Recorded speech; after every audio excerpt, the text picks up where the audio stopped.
Welcome to another episode of Pound for Pound Boxing Report, episode 220. I am your host, Michael. Joining me this week, Gail from Communities Digital News, um, Daniel from the Inscriber. What's going on, lady and gent? It's a power trio tonight. It's the power trio, ready to go. Absolutely. After taking a week off, we're back. Wasn't nothing happening boxing-wise last weekend, to be honest. It's picking back up this weekend, especially the following weekend. For those who are new to Pound for Pound Boxing Report, Pound for Pound Boxing Report, live YouTube shows, podcasts, and blog discussing all things boxing. The motto is when boxing is good, we'll talk about it. When it's bad, we will talk about it. Bottom line is, if it concerns Sweet Sign, we will talk about it. To find out all information regarding Pound for Pound Boxing Report, blog page is the place to go to, p4pboxingreport.wordpress.com. That's the link. Check the Ride the blog page. You'll find links to where to find us on Twitter, Facebook, G+, YouTube, Tumblr. We're basically all over on social media, all places that carry podcasts, minus Spotify, the iTunes, the SoundClouds, and whatnot. We are there as well.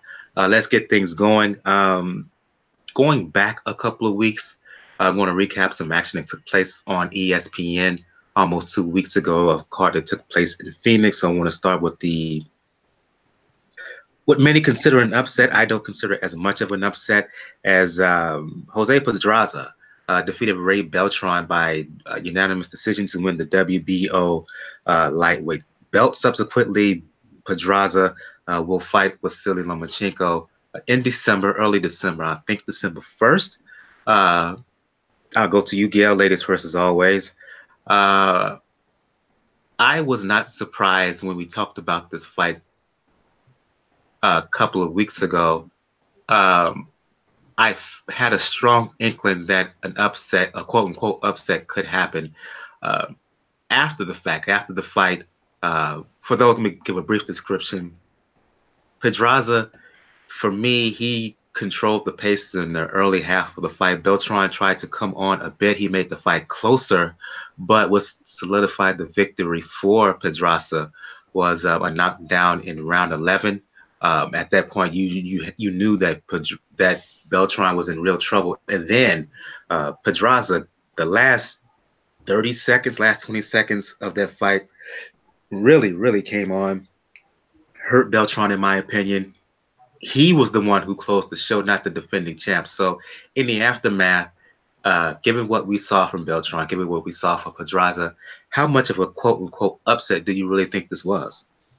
Well, it's easy to look at it in retrospect. It really is as, not that much of an upset. Beltran, rightfully before the fight, as the title holder, had the edge on paper. But any opponent, you have to constantly remember, any opponent in a fight can be a live dog. Does it happen very often? No, but it does happen. And this wasn't extremely lopsided. It wasn't a crazy, oh my God, wow, upset. It's not going to be upset of the year. But it certainly derailed the narrative, at least the one Bob Arum was hoping for, because Beltran, he's had a wild career. He's had his ups and downs. Some of his problems have been self-imposed, as we all know. Others, not so much. And what helps Beltran tremendously is he's an incredibly likable, sympathetic human being. When he did screw up, get popped for, performance-enhancing substances, to his credit, he owned it. He did the crime. He did his time. He came back. He held that title. However briefly, he can, at the day he ends his career, he can say, I was a division champion.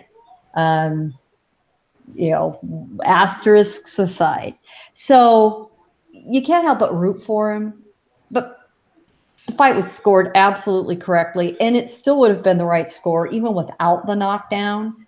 But it was good for Pedraza that he managed to do that, because then there's no question in any critic's minds after the fact, oh, Beltran got robbed.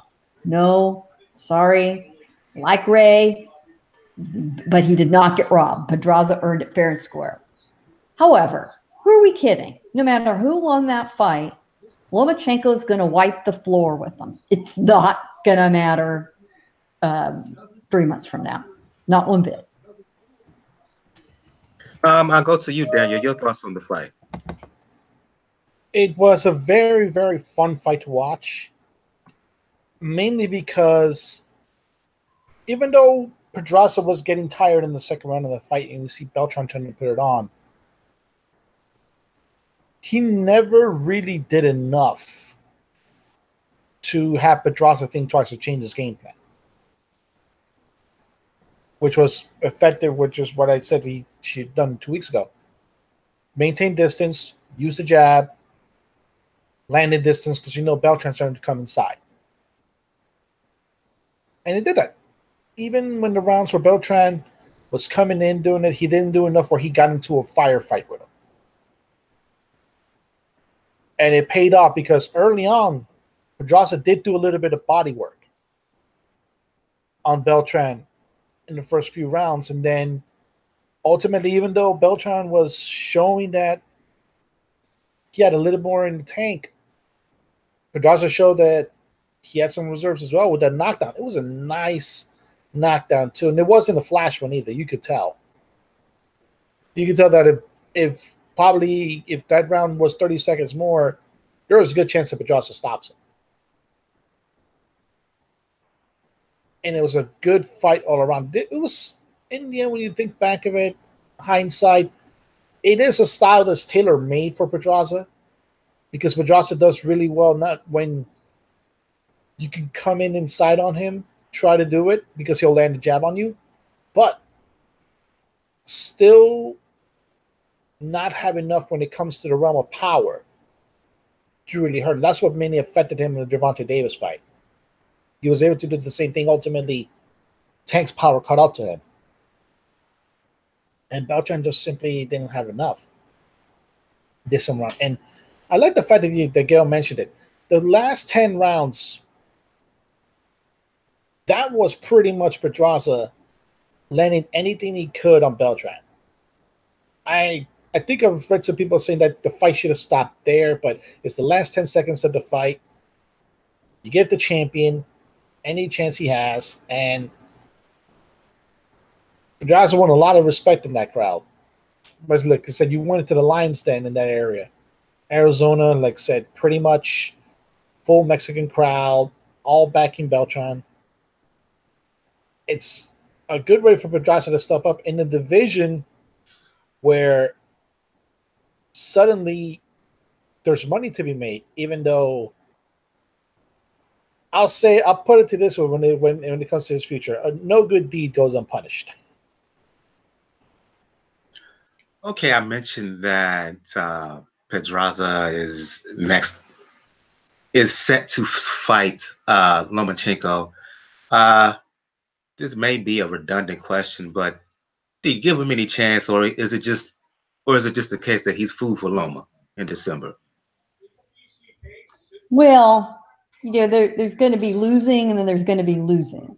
There's going to be the well, we all know what we're talking about. I mean, there's the losing with honor. He holds it together. He maybe ends the fight on his feet. He doesn't have the shit beat out of him completely. He puts up a good effort. You see him all, you see him leave it all out on the canvas. That's at the positive end. At the opposite end, he says no mas, like many others have. Now, I don't see Pedraza doing that. I really don't. But we've had plenty of guys go that direction. We didn't think that was going to happen. So I wish him well. I wish him good health, a nice fat paycheck, a fun lead up to the fight, and Merry Christmas to you. So the short answer is, oh, hell no. Is he food for Loma or not, Daniel? To put it bluntly, yes. He does have a little bit of style. He's not a comfort fighter. So it's not exactly tailor-made for Lomachenko in that sense, but like I said, he's not known for power, and you need to sneak up on power him when it comes to somebody like Lomachenko, because while Pedraza can fight well in the distance and try to keep you away with the jab, the footwork that Lomachenko has can move him in a different angle and have him land punches that Pedraza doesn't normally see from a conventional fighter. So that's not going to be a fun night when it comes into it. I get why he's doing it. I'm like, that's a big payday. No matter where they put it in, they could put it here in the New York area. They can give him a bone and put it in Orlando, or they can take the fight even to California or Vegas. Well, Daniel, in theory, Egis Klimas has a hold on the forum on December 1st. I don't know if that's still true, but it looks like the thinking is it's going to be a Southern California fight. But I agree, it could be Vegas if they get the right deal. Who knows? He's going to watch this dude. Let's just put it out there. He may give him some problems because of his style of fight, but even if he tries to box Lomachenko, he's not in Loma's league. And if he goes in there to try to fight him and bully him, you know he's going to get beat. So I just don't see it. So no hoper for me. That's the whole thing. Like, you know the outcome. The only difference is how will the outcome pertain?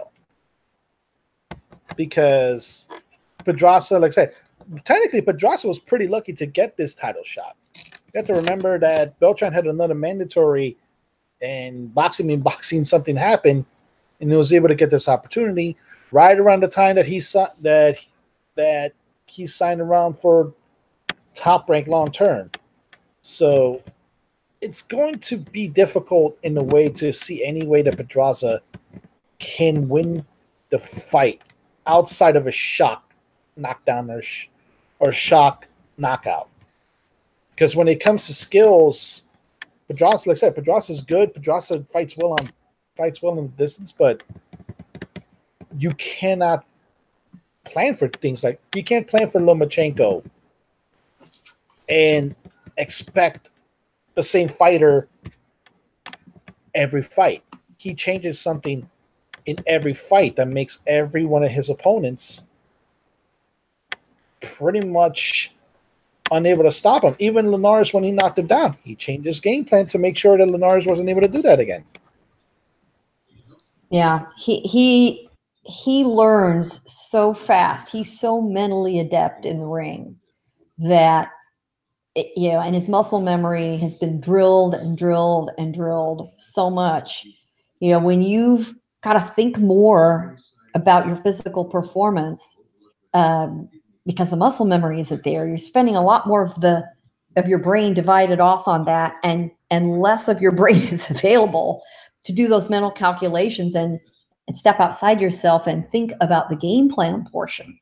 Lomachenko doesn't have that problem. He can devote so much of his mental energy to strategy versus physical performance. I mean, that's where a lot of the great athletes perform so well, is being able to devote that much of their brain away to recalculating when needed.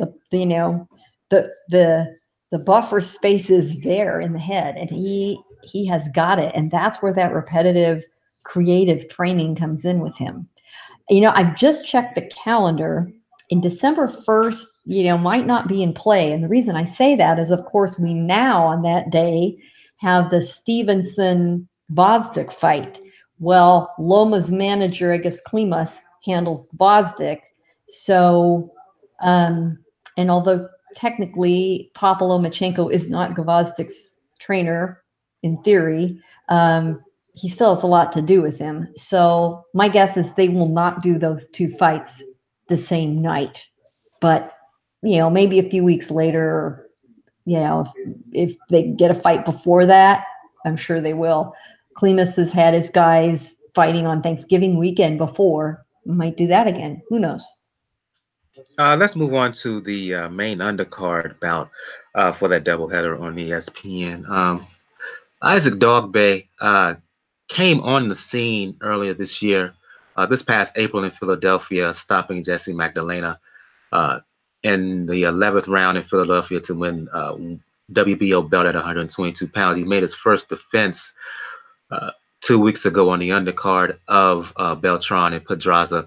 Fought a guy from Japan by the name of Otake, destroyed him in 1 round. I'll go to you, Daniel.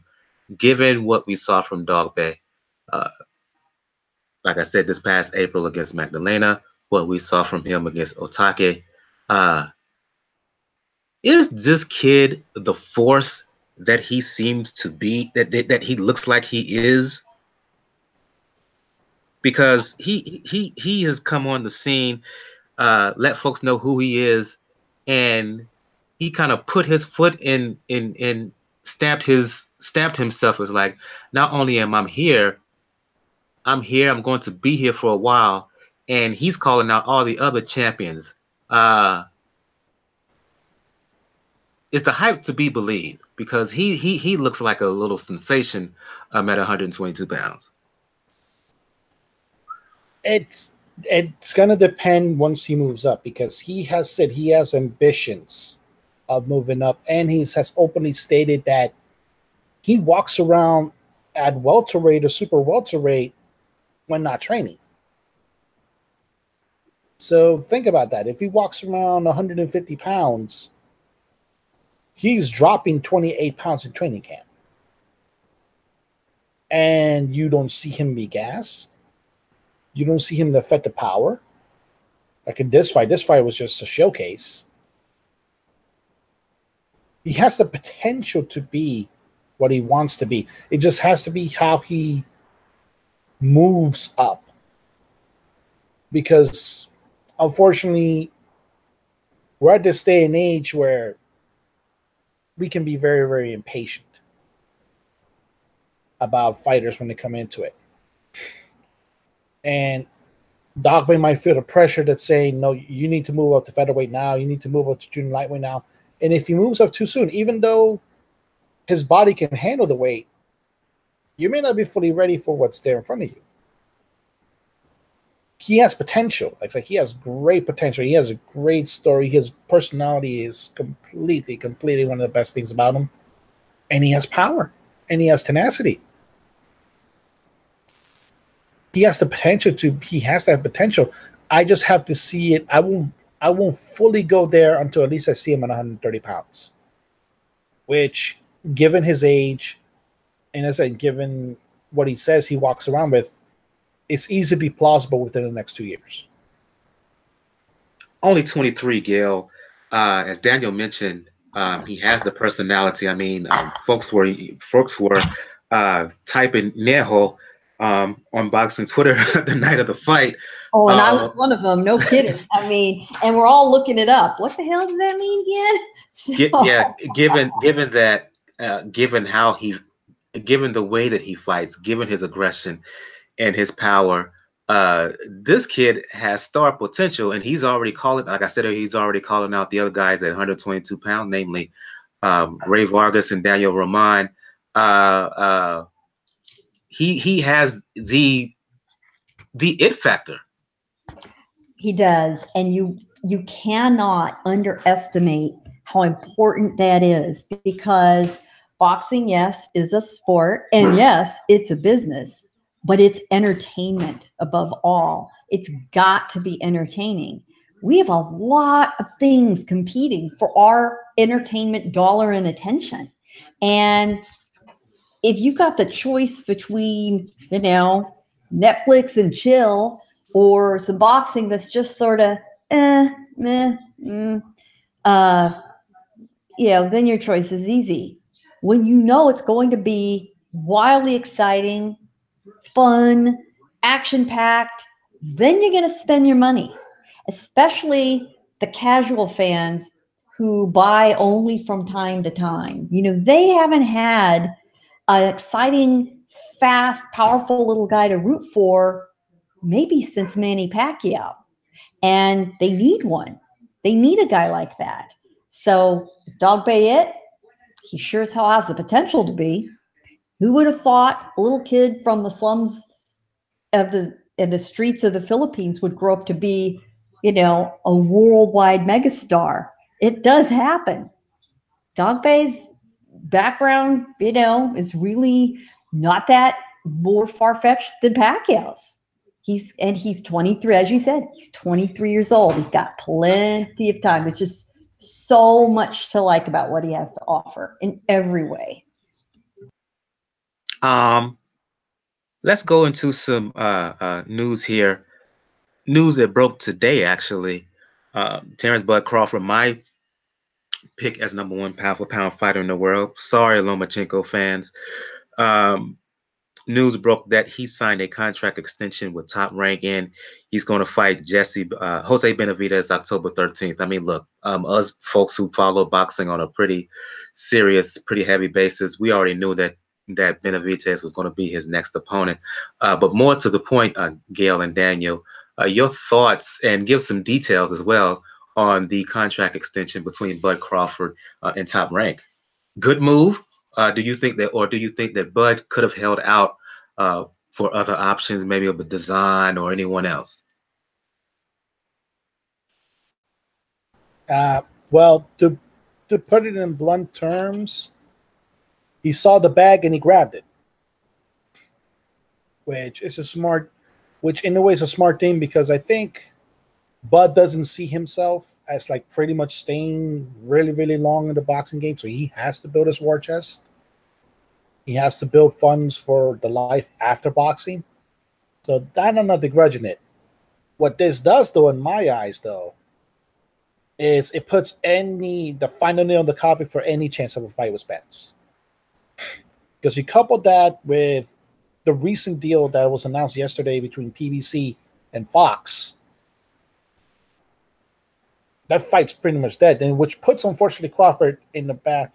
Give some background on the deal between Fox and PBC for folks who do not know. All right, I'm going to put it out here. It's a multi-year deal.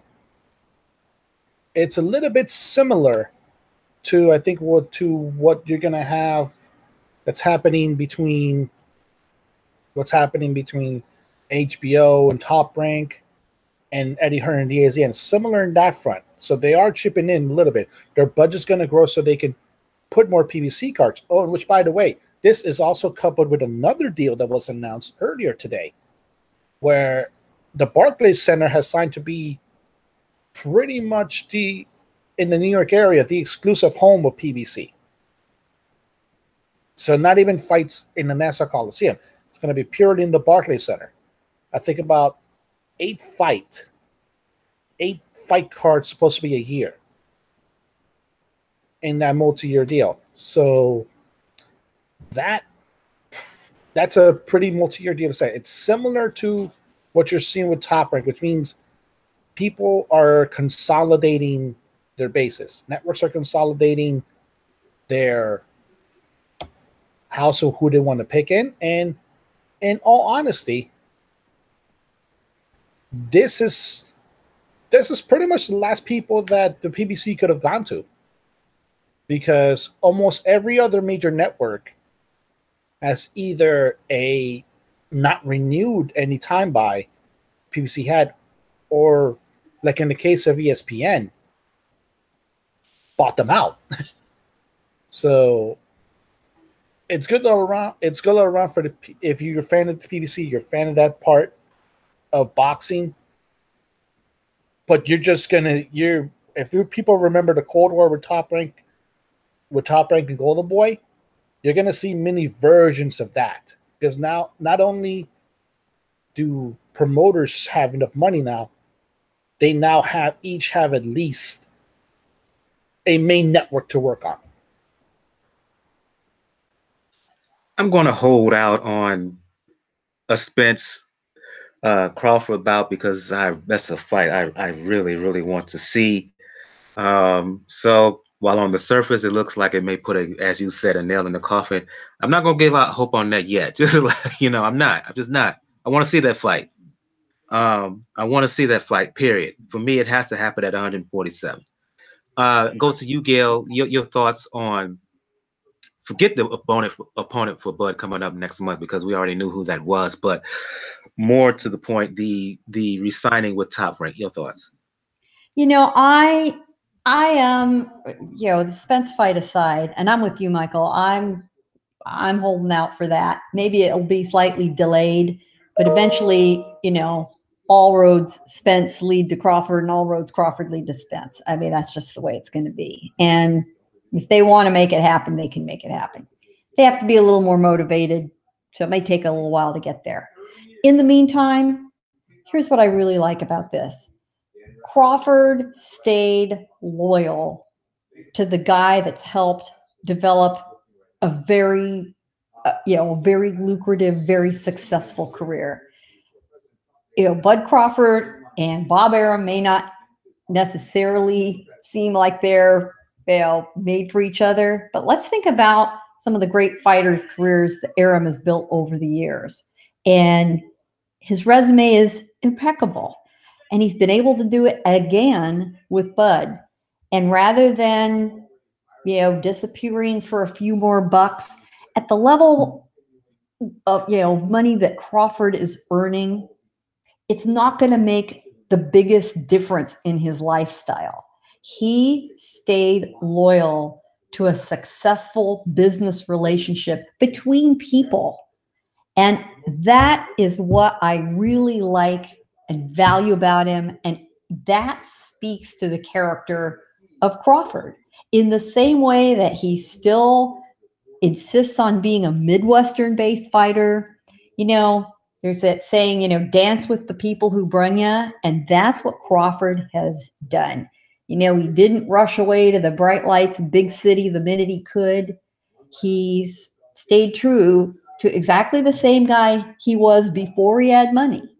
You know, it amuses me that he happens to share a city with, you know, the other most famous resident of Omaha, Warren Buffett. But, you know, there is something about where they've come from and how they were raised and what that means. And that is nothing but positive as far as I'm concerned. So hopefully it all works out. You know, Crawford continues, you know, agree or disagree whether Loma or Crawford are at the top. We both know that neither of them has any competition below that. And it's fun watching them jockey for that top position.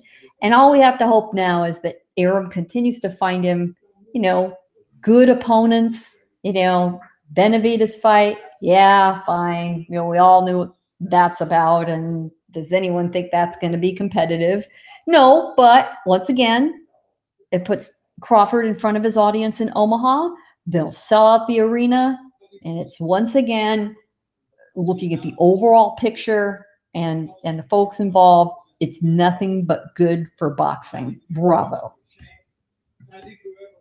Last time we was on, I believe, or maybe the show prior, we talked about Storm Alvarez and his shocking KO win over Kovalev, arguably the upset of the year for boxing in 2018. Gail, again, for full disclosure, you were at the fight. You were doing some media work for Main Events. Since in the time that we were off, Kovalev has exercised his clause for an immediate rematch. It's going to happen, I'm presuming, later on this year, that rematch. I'll go to you first. Your reaction to the fact that Kovalev decided to say, yes, I want to fight him, and I want to fight him ASAP. He had no other choice. He had no other choice at this point of his career. What's he going to do? Move on to Bivol? Well, he's damaged goods. That's not a good fight for Bivol at this point. The risk versus reward ratio isn't good enough. Well, actually, for either of them. The only way at this point Kovalev could resurrect his career is to go back to the scene of the crime, you know, and reverse it. That's it. I mean, the only other thing I could even imagine happening is a fight with his longtime, nemesis, Adonis Stevenson. But Stevenson has a fight in December, as we just mentioned, December 1st against Alexander Gvozdyk. That's a very dangerous fight for Stevenson. And there's no guarantee that once he's done with that fight December 1st, he's going to be ready to fight, anytime soon. Win or lose, I think he's going to take some punishment. So that puts Kovalev on the shelf waiting for Stevenson. And he's not getting any younger. He can't do that. Time is not on his side. So this is the best possible thing he could do. Let's all remember that before he got knocked the F out, he was winning the fight. He was winning the fight, from every observer's viewpoint. And we can hear from Daniel, who was also in the arena for the fight that night. So, this was not a difficult thing. Now all that has to happen is the negotiations for time and place. Clearly, Kathy Duva would like it back in Atlantic City, which is got a wonderful jumpstart renaissance on its boxing scene. But, is Yvonne Michel going to make Kovalev come north of the border into Alvarez's territory? Yeah, that remains to be seen. And when? I would imagine if it's not before the end of the calendar year, it will be very early next year. And that's not that far away. So that would certainly work. But truly, this script wrote itself. There was really no other choice. And good for Kovalev for not, screwing around, hemming and hawing and thinking about it, but just putting it out there saying, I want it. A quick, forceful statement that, I want it back. That's good for him. And that's a healthy sign from him as well. Gail basically presented not an option, but she presented a case, Daniel, that Kovalev doesn't really have an option in terms of whether to exercise a rematch or not. Do you agree with what her rationale behind why Kovalev decided, okay, let's go, let's have a rematch with Alvarez? Well, yeah, because there are not that many options. Berdybiev is out of the question. He has a fight. Stevens is out of the question. He has a fight. And you can tell, one thing that I noticed always when it came to the post-fight press conference, particularly with Bibble, is how disappointed he looked. He looked more disappointed than Kathy did when Kathy sat beside him as he did before the fight, before he took questions. He knows that a fight with Kovalev now doesn't work for him. Because it almost feels like he's taking Old Yeller out to the barn. So Kovalev has to find a way to rebuild it quickly, and all parties were prepared. Remember, Mark Ramsey and Yvonne Michel, the immediate thing that came out of their mouths in that post-fight press conference was, we know he has a rematch clause, and we expect him to exercise it. The question is going to be, like Kale mentioned, is this fight going to be back in Atlantic City, or is this fight going to be in Canada? I make the case for Atlantic City not just because it's easier for me to get there, but Alvarez, you can even tell, even his team was surprised at how much support he was getting from the Colombian community in New Jersey. For a fighter... It was a sellout, everybody. Let's remember that. And you've got all of those surrounding metropolitan areas with ethnic communities, within an hour's radius. It's a lot of people to draw from. And it was a great crowd. It was a fun crowd. They were into it. If you haven't had a chance to watch HBO's The Fight Game series, there was a feature story on Atlantic City and boxing on last night's episode. I'm pretty sure you can all pick it up by YouTube. You don't need a HBO subscription, I don't think. And it's well worth seeing. And in the piece, they talked to several average fans coming in to the lobby of the Edis Arena for the fight. And the enthusiasm for having boxing back in New Jersey was amazing. And there's an older woman, I would gather she was north of 60, and it wouldn't surprise me if she was north of 70 or 80. And she said, the last time I was here for boxing was for Mike Tyson. You know, and you can tell she's still smoking 3 packs a day, right? It was tremendous. So Daniel, I think you're absolutely right. And that doesn't have anything to do with our personal bias that we'd love to be back in Atlantic City as well. Yeah. When that's the whole thing to me. It shows the appeal that Alvarez has. And now with a belt, it brings it even more. And like I said, I think they were genuinely surprised at how much support they're given the fact that his entire career up to that night was in Canada, his pro career. You wouldn't think that a fighter that fought all of his professional fights in Canada would get a lot of support, but like I said, Colombians love their countrymen. Like they even adopted Cecilia Brækhus, even though she pretty much was raised Norwegian. Well, so. and what I was not aware of, and Daniel, surely you must have been, is, you know, I didn't realize that Atlantic City has been for years and years kind of a preferred beach summer playground for the Quebecois. They come down there to the beach. Yep. So not only did you have the Colombians, you had everybody from Quebec who was looking for a little Jersey Shore vacation. And they packed those casinos and they hit the boardwalk and they spent money and they filled that arena and everybody was happy. Everybody. And that's what boxing's supposed to do. Yeah, that was a good day around. And like I said, I fully expected it. It wouldn't surprise me though, because now with Alvarez having the power, being the champion, that they could take it to Canada. Well, and could you blame him? You know, no. I mean, what a great homecoming to come home with the belt. And, you know, yeah, it's cold up there north of the border, but you put a fight up there, you know, those fans are into it.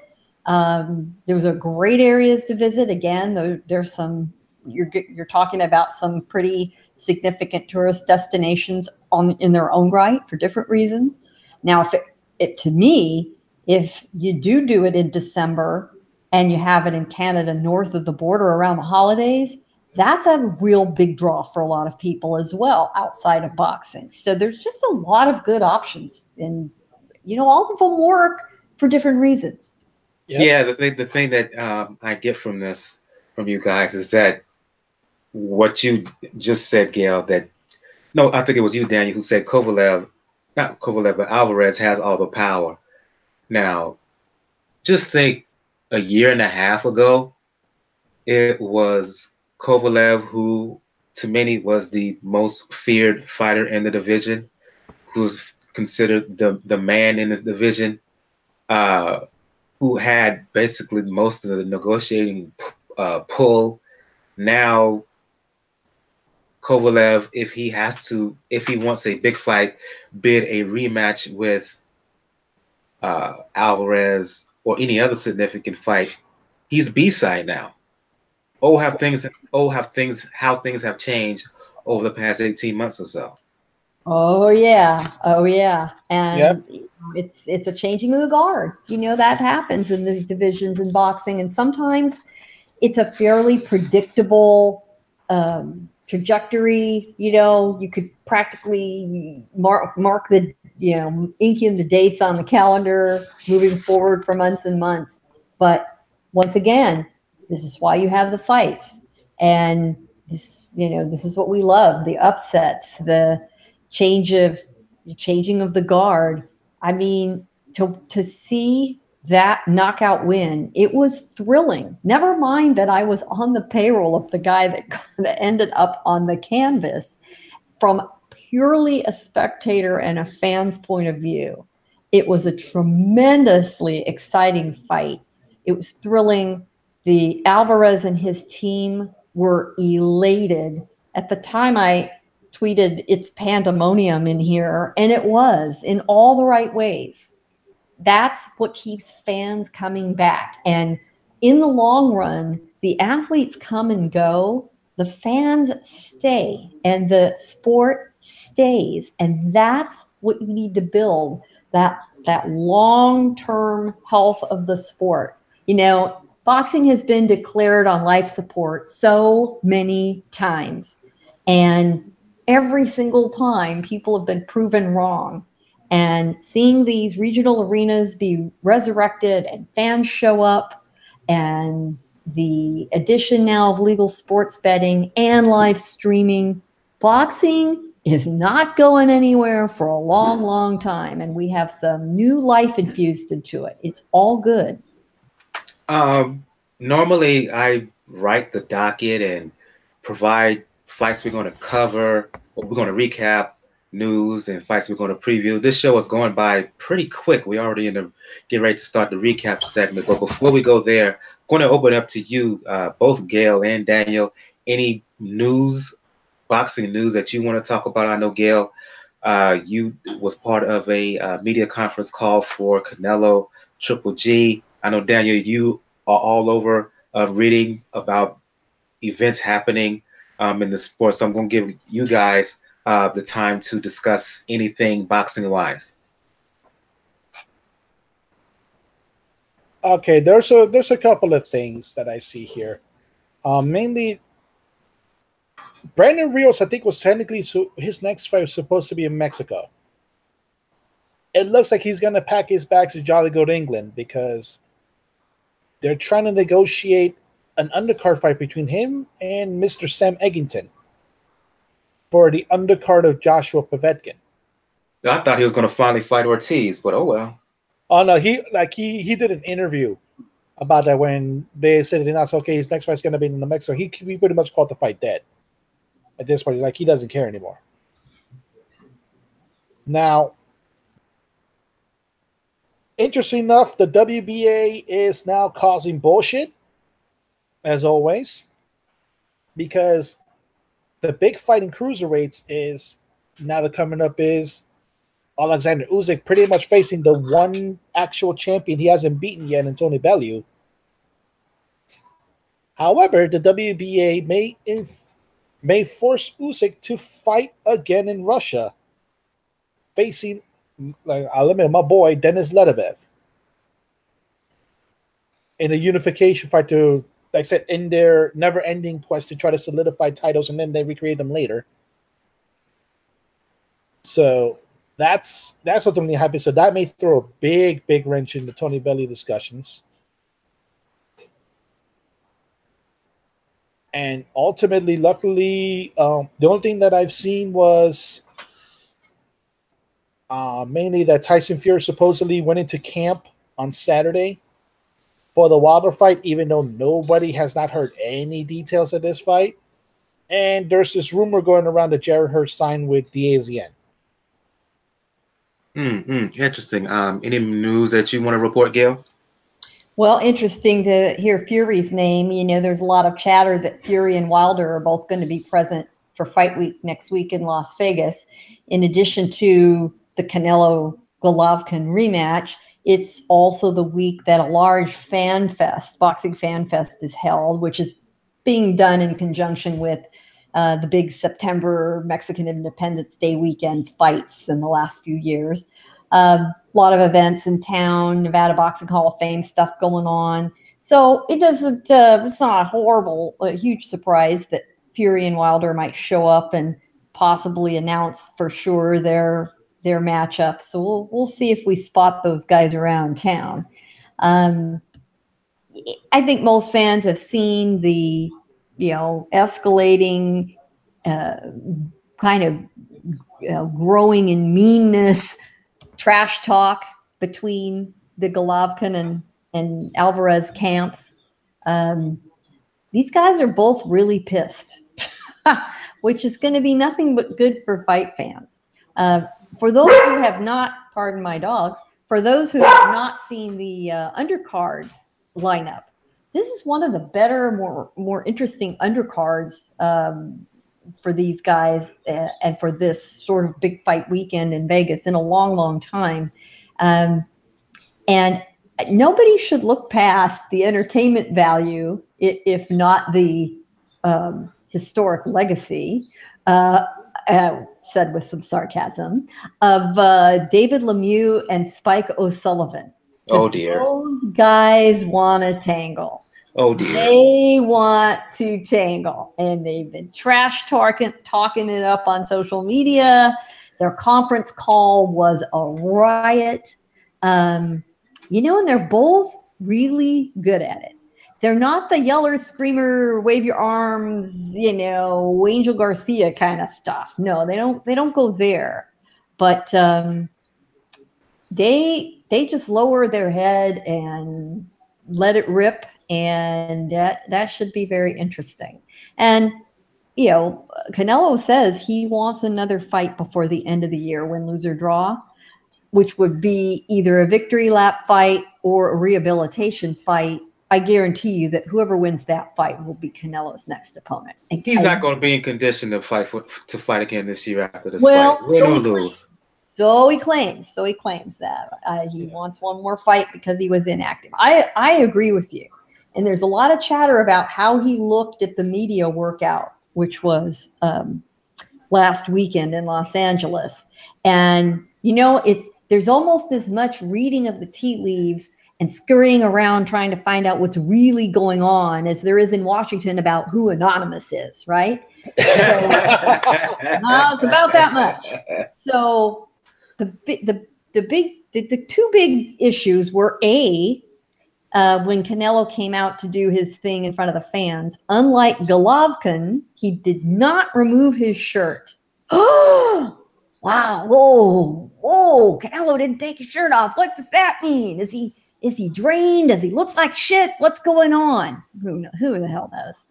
The other interesting thing, however, is that unlike Golovkin, Golovkin spent quite a bit of time around the perimeter signing autographs, including a young man who was in front of me who, for whatever reason, threw down to the field a Shaquille O'Neal Lakers jersey.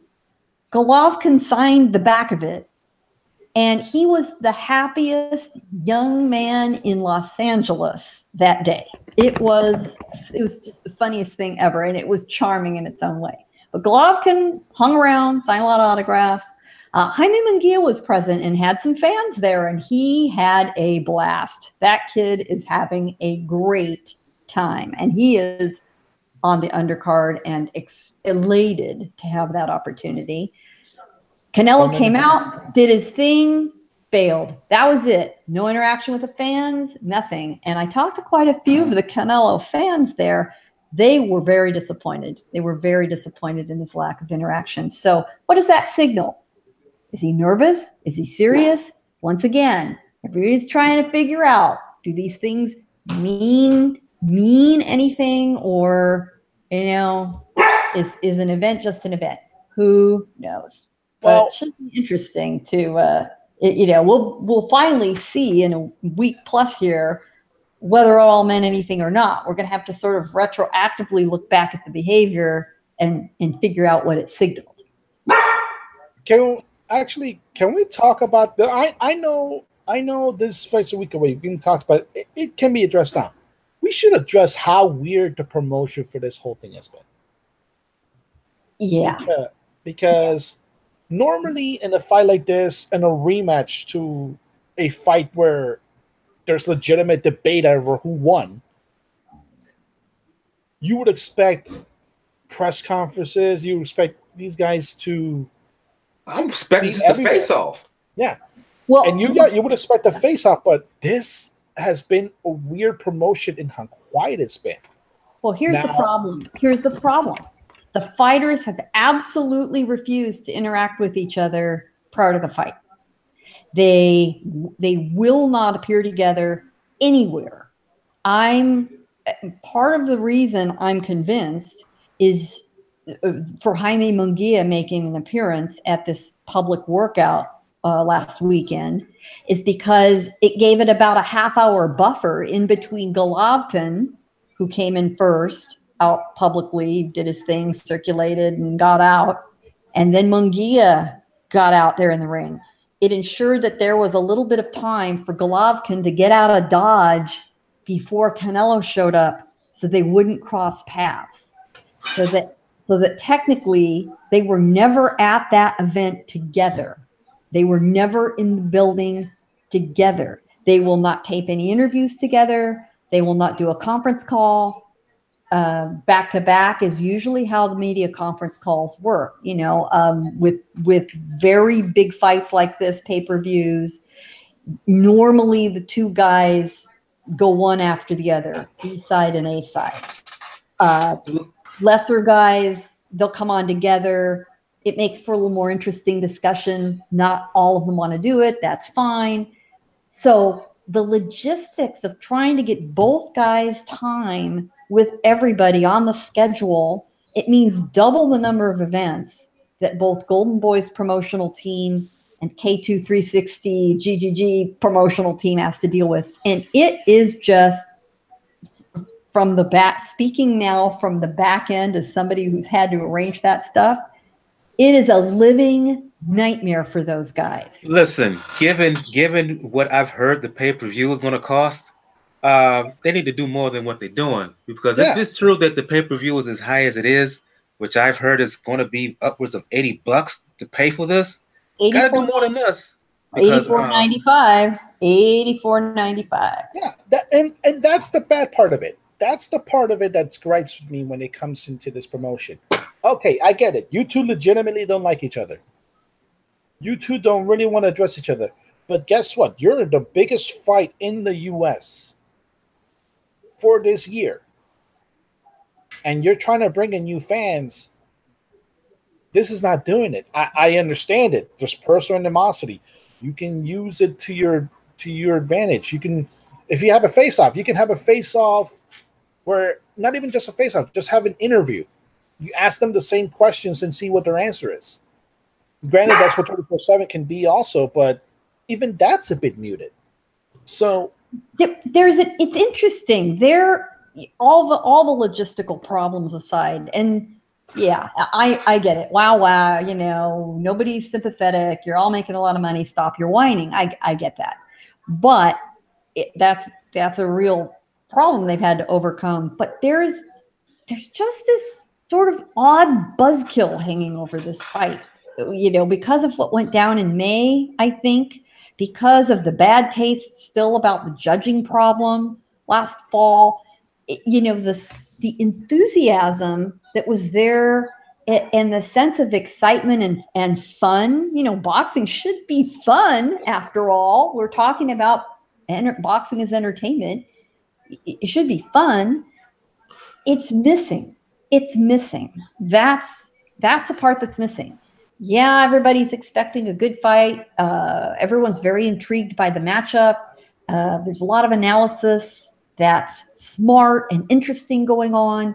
But where's the fun?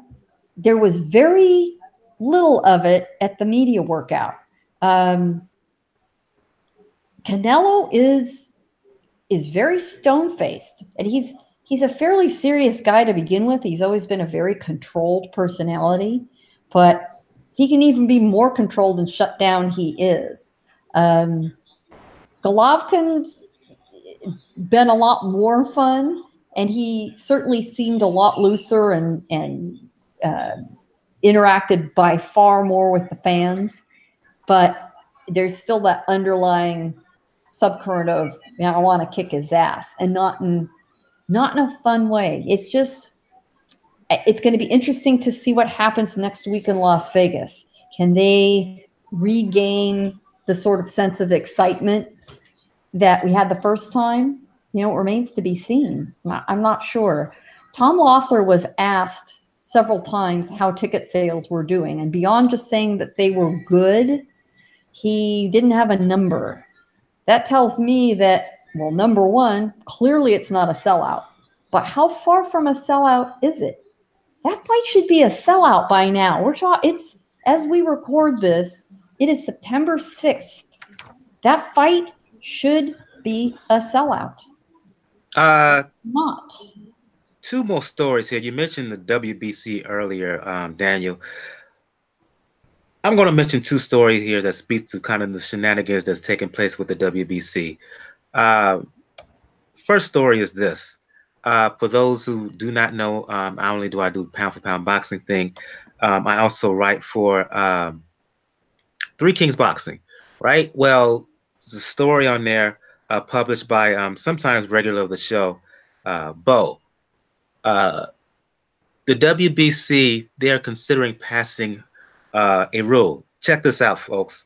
Passing a rule that will prevent parents from working in a fighter's corner as a chief second.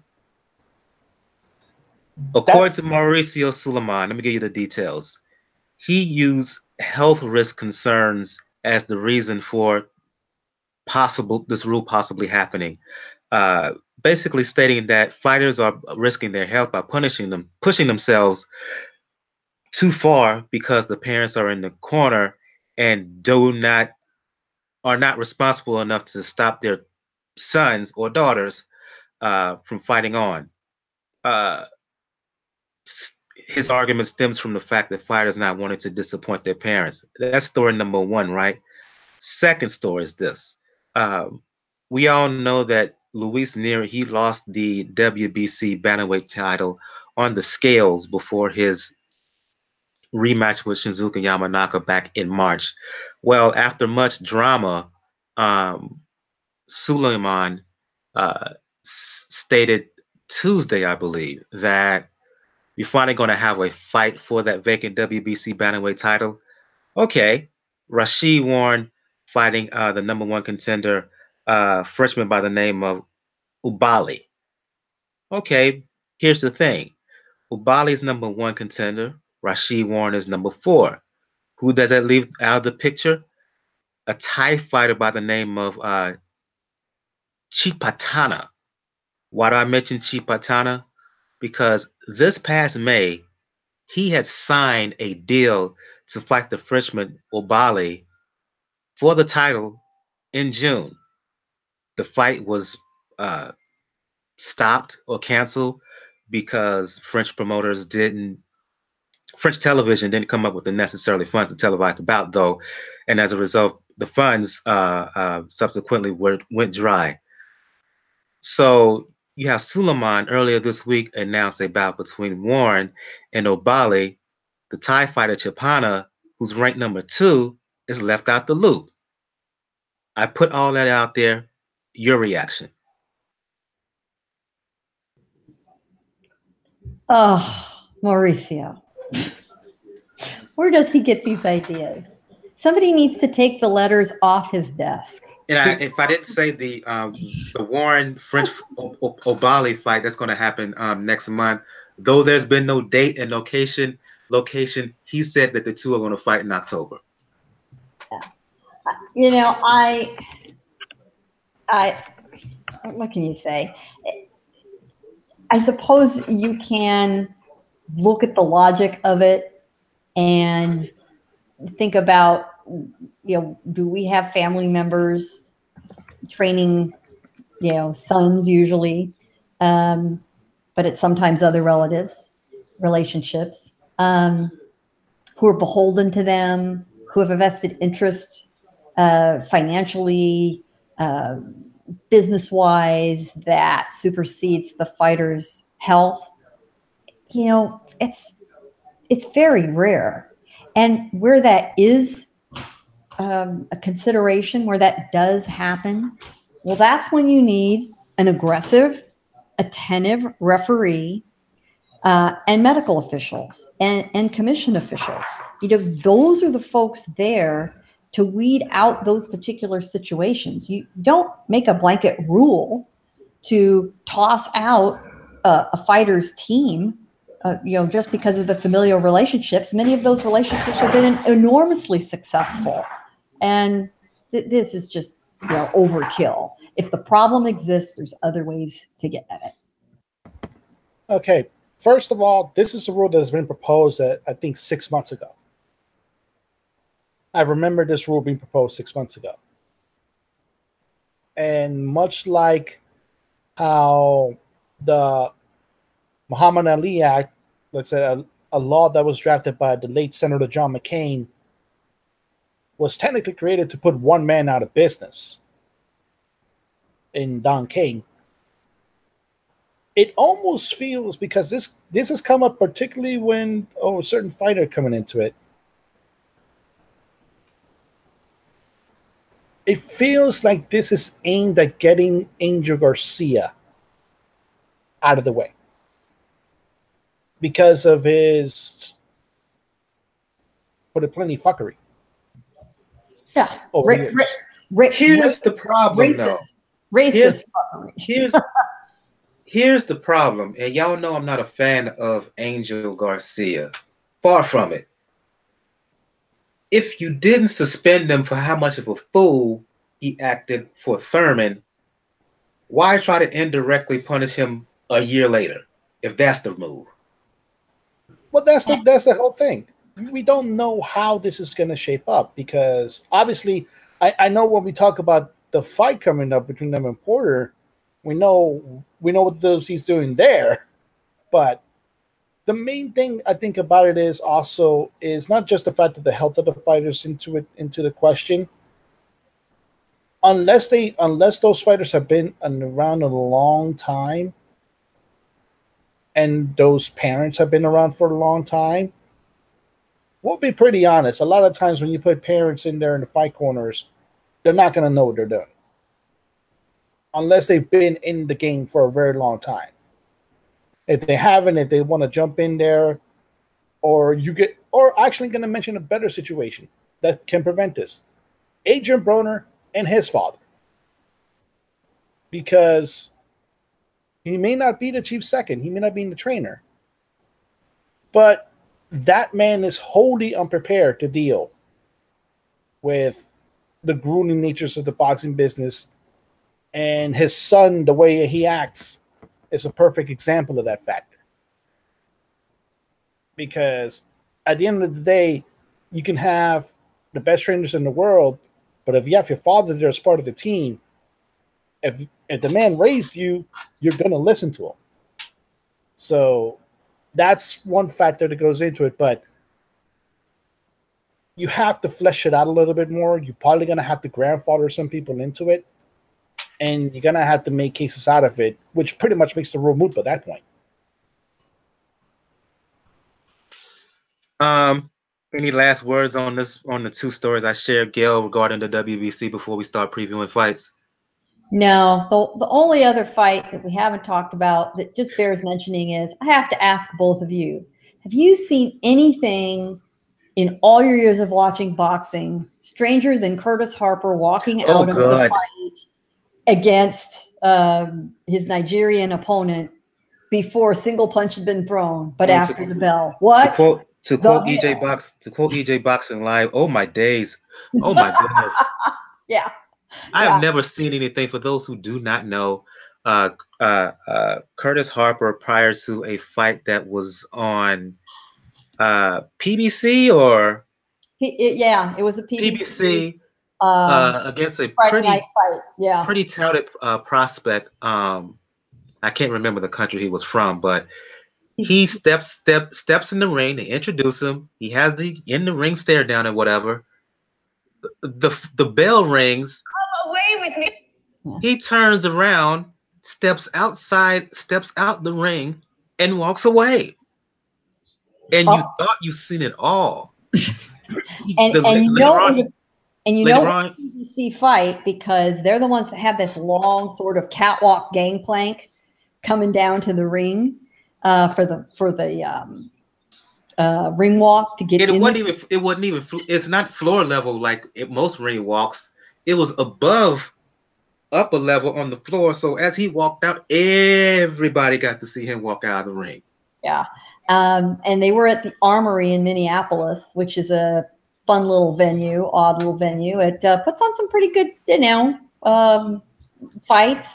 And Ray Flores, who was doing his usual double duty as both play-by-play announcer and public address announcer, had Virgil Hunter and I believe Jermel Charlo alongside, and they were dumbfounded.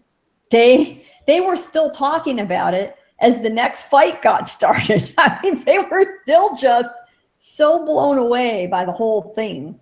And it was just a stunning moment. It was a Fox Sports 1 broadcast, by the way, PBC. Since that happened, almost 800,000 people have seen the video of the fight of the minute and a half between the instructions, the bell, and him walking away happen. By the way, his purse for the night, his issue, later Harper claimed it was because PBC wasn't paying him enough. And it was his little version of a labor protest, apparently. He was scheduled to make $6,000 for the 6-round fight. And yeah, he was cannon fodder. He's a gatekeeper. He was going to be facing a Nigerian fighter, undefeated, whose name is Efe Ajagba. And yeah, Efe Ajagba is one big, scary-looking mofo. You know, he's a very powerful, tall fighter. He's got that, Deontay Wilder, Joshua body type. Yeah, and Harper claimed Harper later claimed, first of all, he'd been insulted by the purse. And then second, he claimed that he'd never actually received or signed the contract. Now, his wife is his business manager. She claims she didn't even know he was going to do that. So it's going to be a long, darn, messy argument among those guys, whether they had a contract, they didn't have a contract. But come on, what promoter is going to take a chance on this guy again, unless they just want to do it for the notoriety? I could see somebody doing something crazy like that. But this guy's been a, fair to middling journeyman heavyweight. He had a real crazy brawl with, of all people, Chris Areola a few years ago. That's the fight he was most known for before this. But no matter what else the guy does in his entire career, this is what he's going to be remembered for. This crazy night where he walked out of the ring. And if you're listening and you haven't seen it, do yourself a favor. All you have to type in is Curtis Harper, and it's going to pop right up. It's worth 2 minutes of your time. Daniel, your reaction? The hell? Oh, where do I begin? Where do I begin? Me and Joe were just dumbfounded last week when we talked about this. Okay. First things first. Labor disputes and pay disputes are nothing new in boxing. Sugar Ray Robinson was famous for renegotiating his contract up to the night of the fight to make sure he got the money. He said, or else I won't come out there. The difference between this and what Curtis Harper is claiming he did was at least Sugar Ray Robinson didn't go through the process of dressing up, getting his hand wrapped, walking over to the ring, being announced, and actually being in the ring of the referee announcing things for the fight. Everybody was dumbfounded. Jermel Charlo was like, literally said, I have never seen this before. Nobody's seen anything like that before. And it damages a lot of things in many ways. First of all, it's not just any promoter. No promoter is going to get from Curtis Harper. By the way, no athletic commission is probably going to ever now sanction him either. The Minnesota Athletic Commission is actually withholding that $6,000 purse now because obviously. Yeah, that's a very good point. Very good point. Yeah, and that's one aspect of it. So if you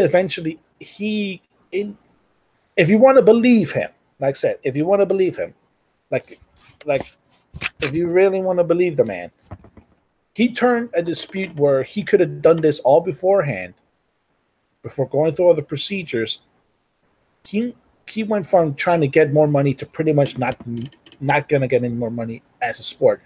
And not only that, how embarrassing is it for everything all around? Look at his trainer. Like, he had to spend time training for this fight, even though we know he was pretty much cannon fodder. We had to spend training, but Jaffe too. You cost a prospect time for training because that takes time away from him. And his trainer, Ronnie Shields. If that was going to happen, Ronnie Shields, they probably could have canceled the fight, and Ronnie Shields would have focused on one of his other fighters that's getting ready for a fight. If you're going to do that, there's so many things that are screw with this. And the underlying factors, which I mean, one of the things I say is, if you choose to believe in when it comes to labor disputes, is for the most part, you won't believe him. Most part, and it's probably correct, people are just saying you were just scared to fight. And you just walked out. But to do it in that manner, if you just didn't want to fight, you could have backed out before then. And that's happened plenty of times. Plenty of times. It's not real common, thank God, but occasionally a guy disappears the week of the fight or disappears after the weigh-in or, comes up ill. Hello? Or gets in the ring for the first round and, he gets injured. How many times have we seen that? You know the guy's thrown the fight. I mean, you just know it. But, everybody looks the other way. It's done. The records change and everyone moves on. This was nuts. By the way, one of the other things that Harper said in the days after the fight, he says that he did not quit because he never started. No. You're not gonna get that crap. Well, this is going to end up in a courtroom or between lawyers. And you know what? The lawyers are going to make more than the $6,000 they were going to pay Harper to begin with. It's ridiculous. That's another thing. Yeah. Okay. You quit. You didn't quit. You just didn't get started. No. You went through the whole, you went through the whole process. You got dressed up. You had to get the commission to see you wrap your hands and get the opposition corner to wrap your hands. You didn't raise any issues then. Nope. You put on the gloves. You had the referee walk out, and you did this. Oh, and he accepted the travel money in the hotel room too, by the way. Let's think about all of that going on. Nuts. Absolutely nuts. Ronnie Shields said, like everybody else, although he says it with 47 years of boxing behind him, that he'd never seen anything like this, ever. Crazy stuff. And here we are talking about it. Crazy indeed. Let's go on to preview some fights here. Because there's a good amount of fights, I'm going to split it up between you two. Let's start with Shawn Porter and Garcia. I'll go to you on this one, Daniel. Vacant WBC title fight is going to be held on Showtime. Had a brain lock, so I can't remember the locale. But highly anticipated fight. Is my belief that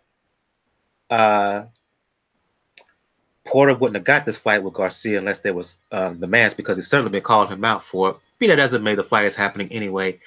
On paper, this looks to be an entertaining fight. Styles are kind of made for each other. Garcia, good hand speed, good power, but he doesn't move his feet a lot. He likes the pot shot, while Porter, he comes forward hyper aggressive, hyper active. Your thoughts? Yes, first of all, the fights are going to be in Barclays Center. Actually, part of that PBC deal, they're counting this fight as the first fight of that deal. And to the first part of that deal. It's a very interesting fight in a way, because it's true. It's true that what you said, Shawn Porter would not have gotten this fight if there wasn't a mandate. And it's good on two fronts. Number one, let's get the tomfoolery out of the way. The WBC, like I said, you mentioned WBC making the rule about 2 seconds, yet they're going to give the winner of this fight, the father, whoever wins, a trainer's belt. Think about that for a minute, folks. WBC spending money making a belt for giving it to somebody that they're effectively trying to ban from the corner. For that one. Tomfoolery at its best, or worse, depending on your perspective. Yeah, but this is going to be a very interesting fight because Danny Garcia, for all that you may not like about people may not like about him in general, a lot of it obviously is his father, but he does find ways to win. He always seems to find a way to come out on top, even in fights where you can pretty much say that he shouldn't have had. Like we mentioned, the fight with Lamont Peterson, you can argue that he lost that fight. And this is going to be a very interesting aspect into this fight because Danny's going to try to use his jab, and Danny's going to try to use his combinations against Porter, who has shown in the Kell Brook fight that he will come forward, but he will be negated somewhat by a technician. And Garcia is not so much a technician, but he's a counterpuncher. In many ways, he doesn't like to lead. So Porter going forward on him will be good for Garcia. But Garcia has not seen somebody that can bum rush a fighter the way Porter has in the professional ranks at this stage of his career. And we know Porter does have a pretty good gas tank, so he's not gonna get tired as the fight goes on. We know he's going to go all 12 rounds if need be. The difference is going to be how good, even though he's a counterpuncher, Garcia fights off the back foot, because that's pretty much how he's going to be through most of the fight. There's going to be times, obviously, where he's going to lead, where he's going to try to jab and push Porter back. But for most of the fight, I can see him being on the back foot, and you have to see how he reacts to that. We saw how he reacted to a puncher in Matisse. He just mainly outboxed him. Because Matisse, as much as he comes forward, he tried to box with Garcia.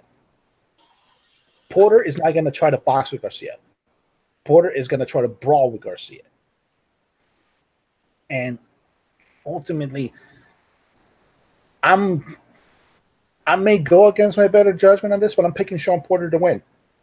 Because even though Garcia finds a way to win, he's never faced somebody like Shawn Porter at this stage before. And we know Shawn Porter has it in the back of his head. I win this fight, I get my rematch with Keith Thurman. So go ahead. I'm sorry. So that's why I'm picking Porter, because I think he'll be able to withstand Garcia's technical powers. Try to get an opportunity to talk women's boxing whenever I can. Going to get that opportunity right now on the undercard of Garcia Porter. You have Amanda Serrano, one of the best pound for pound fighters in the world when it comes to the ladies who box. She's going to defend her belt against a lady by the name of, Reynoso.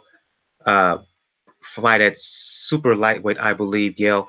For those who have not seen Serrano fight, give a brief description of her. She's a southpaw, 34-1, 26 KO, so she can not only fight, she can really punch as well for a lady her size.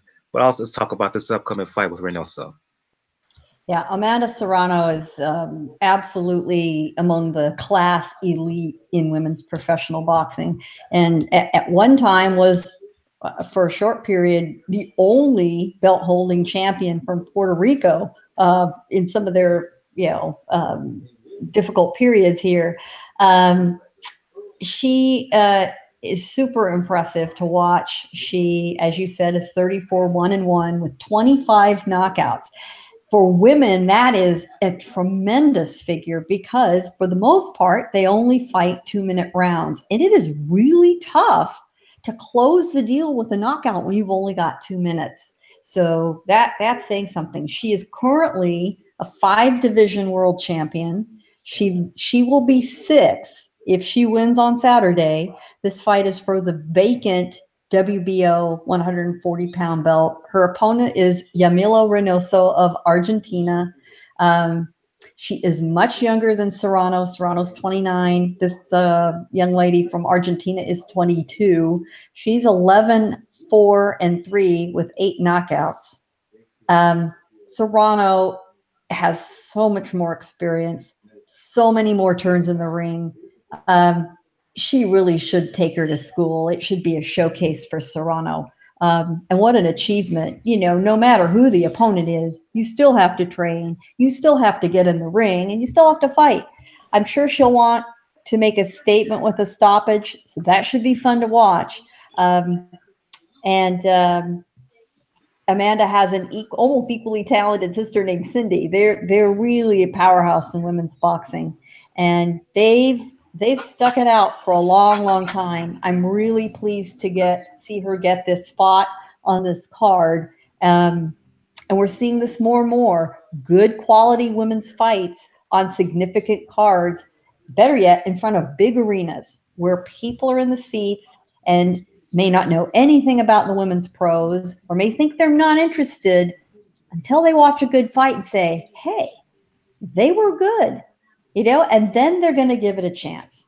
That's all the women need, is a little bit of exposure. And you know what? It worked in tennis. It can work in boxing.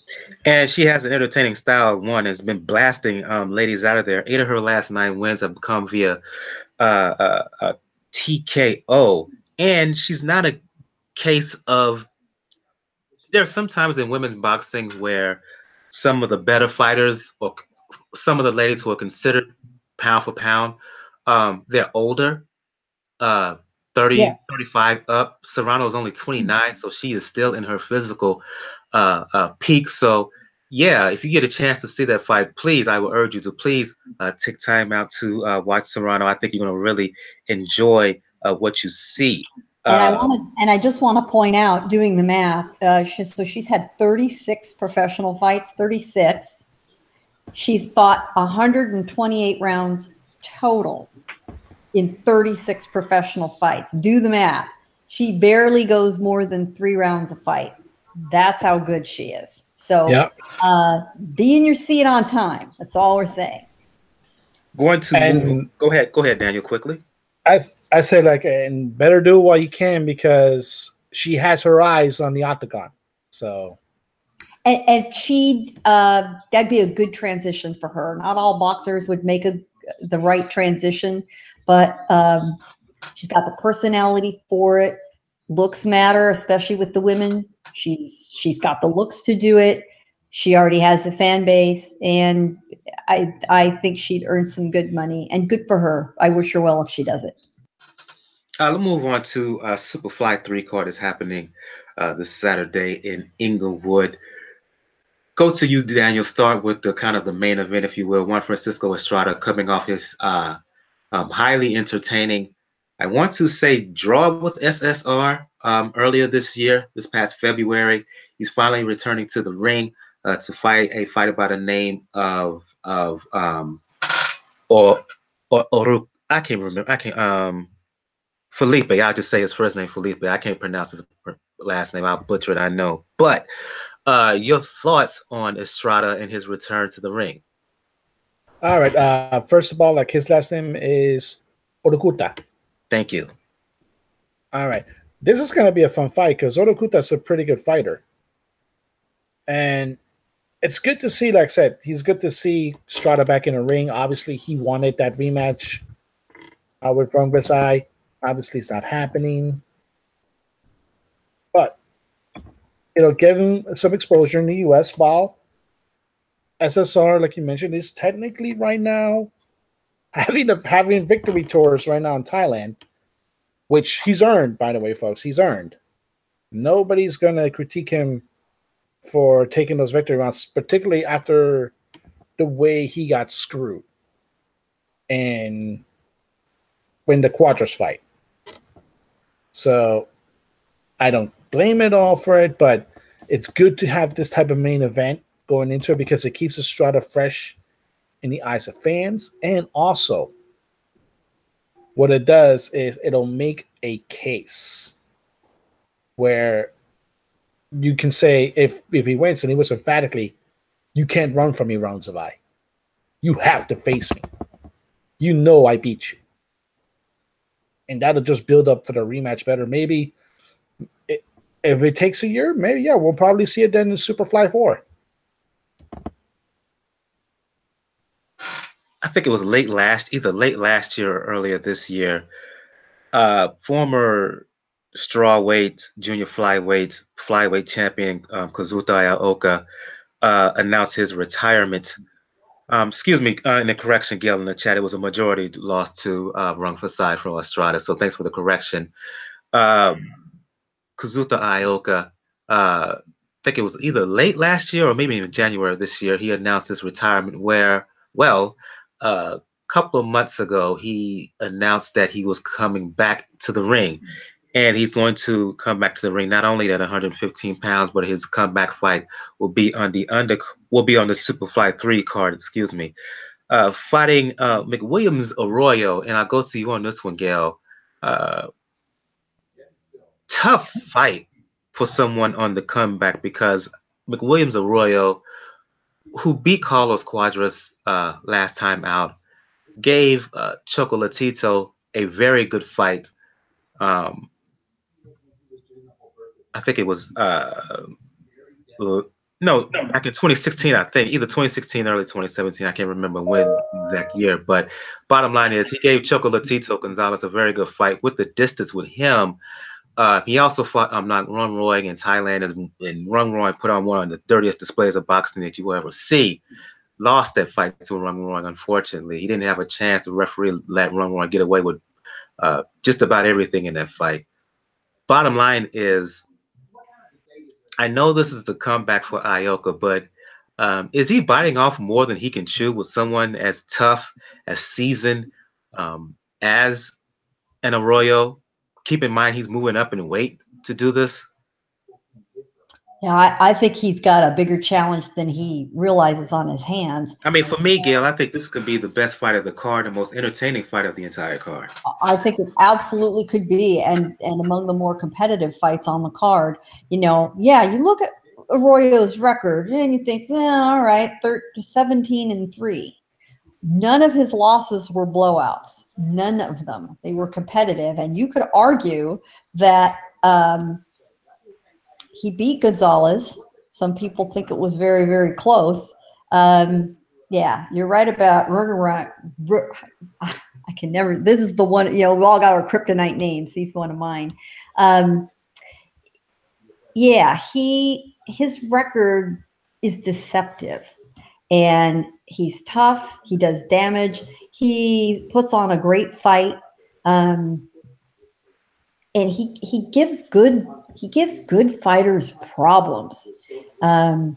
He's been active, and you know, although he's from Puerto Rico and he's going to be fighting, you know, in front of a West Coast audience, a lot of them will remember him from his appearances there in LA at Superfly 2 and other fights he's had, particularly the Gonzalez fight.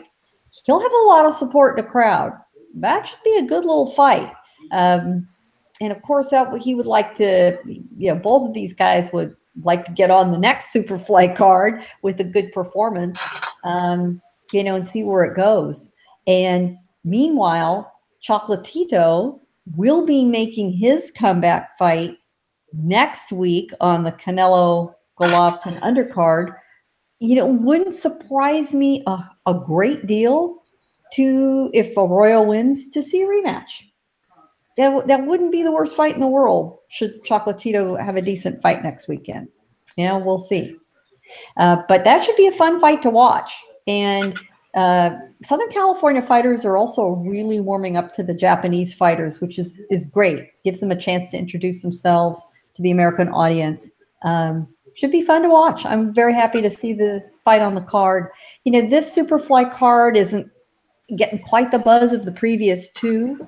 It doesn't have quite the star-studded matchups, but this is a solid, action-packed card. The fans are absolutely going to get their money's worth, and Los Angeles fans are very knowledgeable. I think they'll get a very good turnout. I don't think they'll sell the forum out, but could they get north of 7,000-8,000 tickets? Yes, I think so. I do.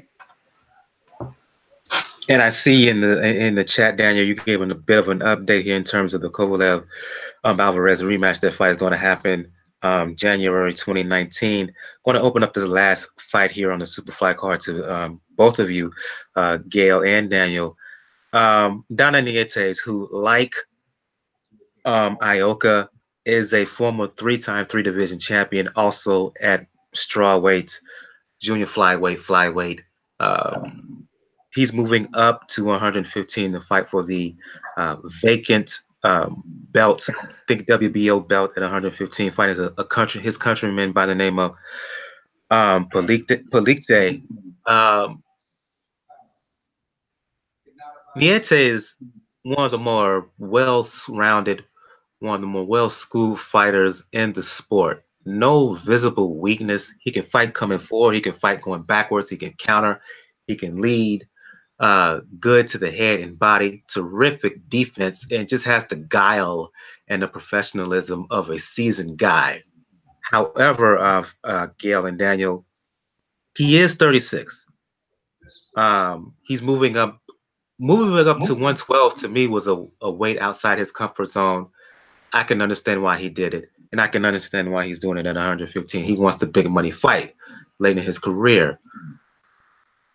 Could this be a sneaky, tough test here against Palicte, who, while not as experienced, while not as seasoned and as skilled, and he can be open defensively, the thing about Palicte is he can punch, and his hand speed is faster than folks give credit for. Plus, he's a big guy at 115 pounds.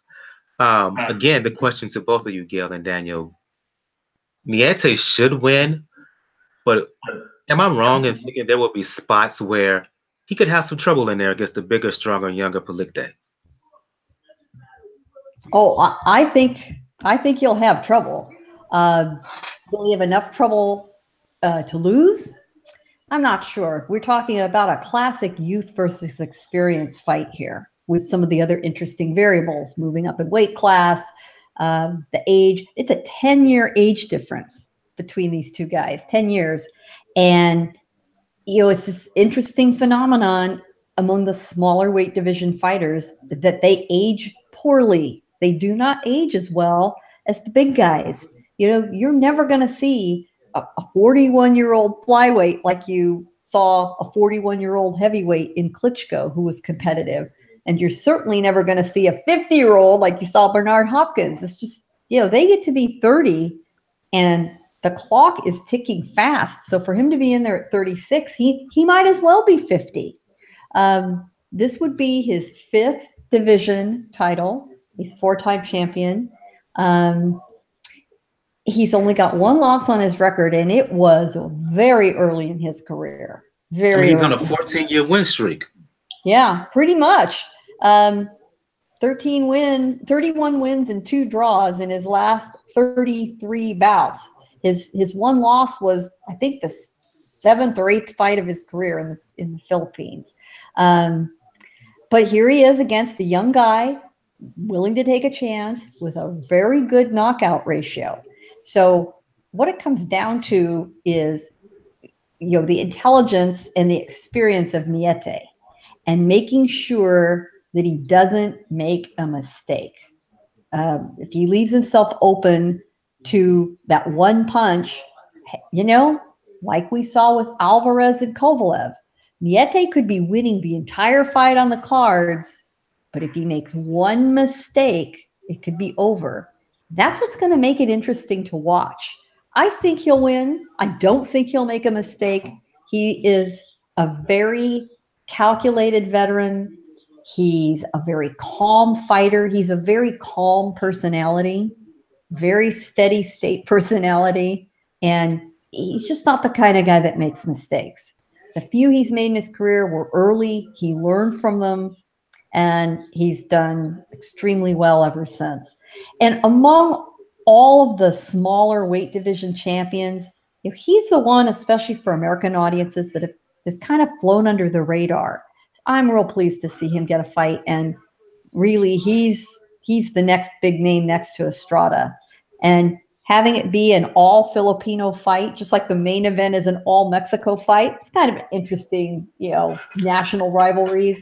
They'll get a real good turnout from the Filipino American audience in Southern California. So it's a smart card. It's a fans card. It's a local fans card, even though certainly not in a small town and it's on a big platform, but it's put together like a smart regional fight is, with local favorites that put butts in the seats to see their countrymen. And I think it's going to be a very fun atmosphere and a very, very entertaining evening. Your thoughts on this fight, Daniel? Oh man, Donnie Nietes. This is going to be an interesting fight for Donnie Nietes, because as good as he is, it's true, age catches up to us all. And I'm not saying that he looked bad in this last fight, because he certainly did not. But at the same time, you're going to be facing a fellow countryman who sees himself as a bigger, younger, stronger, and also understands the position that he should probably understand the position that he's in.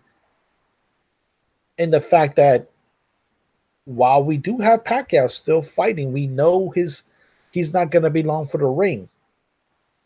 And Filipino fighters are already playing positions to see who's going to be his heir. And Nietes has always been, in that sense, just because of how big Pacquiao got, he's been like the forgotten player in that generation of Filipino fighters. This is a perfect opportunity to make a statement. But I expect Donnie Nietes' skill, his experience, and his overall discipline to pull out in the fight. But I do agree with Gail. This is like a Tony Harrison situation almost, where, like we mentioned, Tony Harrison, when in his fights, he had almost all the rounds in the books, but one wrong move, one missed defensive push, and it could end it all. And I think we're going to shut the show down on that note. Going to follow the normal custom of going around the panel here and ask for their contacts in case folks want to follow them. Begin the show starting with ladies first. Going to end the show starting with ladies first. Ladies first. Gail from Communities Digital News. For folks who want to talk the sweet science, for those who want to talk the environment, Game of Thrones, Dancing with the Stars, environmental issues, small business advice, let the folks know where they can find you. Dancing with the Stars, cast announcement, 2 weeks, just saying. If you're at the forum for Superfly3, please come look me up in the media section, and I'm pretty damn easy to find. And otherwise, you can read my column, Ringside Seat, on Communities Digital News, and that's COM, C-O-M-M, Digi, D-I-G-I, News, comdiginews.com. Daniel from the Inscriber, for those who want to talk not just boxing, but the NBA specifically as it pertains to the Miami Heat. For those who want to check you out on Twitter, combating and clapping back against nonsense on Twitter, let the folks know where they can find you. Yes, Twitter, Ruckus99, and like I said, do show with the good folks at ForBoxingNews.com, John Francis. We're taking a break this week, but we definitely should be back next week, because obviously we're going to review the fights that are coming up, and we know what's going to happen next week. We talked about it on this show a little bit. I was about to sneeze. I'm sorry. Okay. Oh, indeed. Yeah. That's going to be heavy topic of discussion next weekend, because we all know, as you said, we all know what the big fight is. For those who want to, first of all, I want to say, if you like what you've heard, please hit that like button and subscribe on YouTube, the YouTube channel. Please subscribe to us on iTunes and SoundCloud as well. For those who want to talk the sweet science, for those who want to talk fitness, for those who want to talk music with yours truly, you know what it is. Brother JR on Facebook at Brother JR76, as I said to begin the show. If you want to find out all information regarding Pound for Pound Boxing Report, the blog page is the place to go to, p4pboxingreport.wordpress.com. We're all over just about every media platform and every available platform that carries a podcast minus Spotify. So there you go. On the next episode, we will not only do a recap of the Superfly3 card with Francisco Estrada versus Orucuta, excuse me, Nietes and Palicte, McWilliams and Arroyo and Ioka, as well as the doubleheader with Porter and Garcia and Serrano fighting Reynoso. We will talk about that. Much look forward to. Highly anticipated, I should say, rematch between Gennady Golovkin and Canelo Alvarez. We will do a full and scale, in-depth preview of that on the undercard of Triple G Canelo 2. Jaime Munguia is fighting Brandon Cook. David Lemieux, who Gail mentioned earlier, mentioned before the show, he's going to fight Spike O'Sullivan. Roman Chocolatito Gonzalez, he's going to make his return to the ring against Moises Fuentes. So is not only going to do a recap of Superfly3 and the doubleheader on Showtime, but we're going to do heavy preview, full in-depth preview of Gennady Golovkin, Canelo Alvarez, the rematch. So yeah, episode 220 is in the books. For Gail from Communities Digital News, Daniel from The Inscriber, I'm your host, Michael. We will see you guys next time. Everyone else, have a good evening. Good night.